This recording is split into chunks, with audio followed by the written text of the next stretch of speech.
I went to the University of Cincinnati as an undergraduate. I spent 4 years here getting my communication degree, and then I stayed here for graduate school and got my degree. And then after I finished graduate school, I started teaching part-time here for a few years. I actually taught 3 different schools.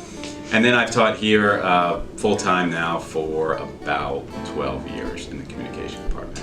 I took interpersonal communication many years ago, which is a class I teach now, and I just thought it was really interesting. I've always been fascinated with people. I was originally a psychology major because I thought that would be interesting to study people's brains and why they do what they do, but I didn't like psychology. I thought it was kind of boring. And in communication, it's very similar to sociology and anthropology and psychology, where you're studying people, but in communication it was studying the ways they communicated and their behaviors. And that to me was more interesting than just studying a person's brain. So I teach interpersonal communication.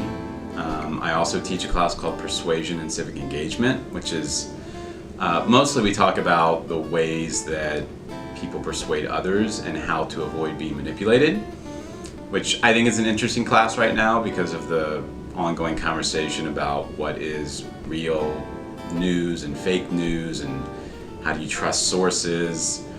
And then I teach a class called Communication in Sport, in which we use the platform of sports to talk about things like race and gender, sexuality, all the issues of society, but we look at it within the realm of sports. I think that being a communication major is a 50-50 proposition.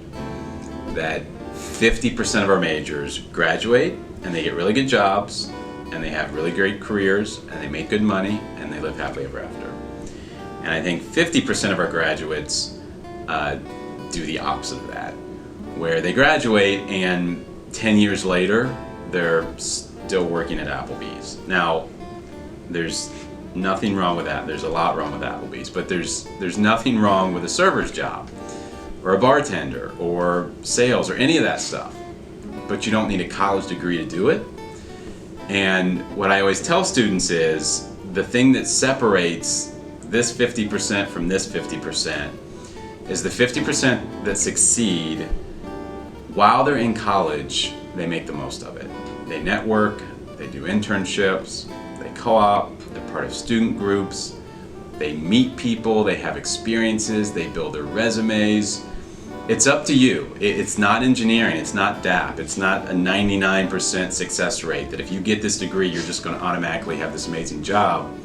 Communication students who want to succeed will succeed.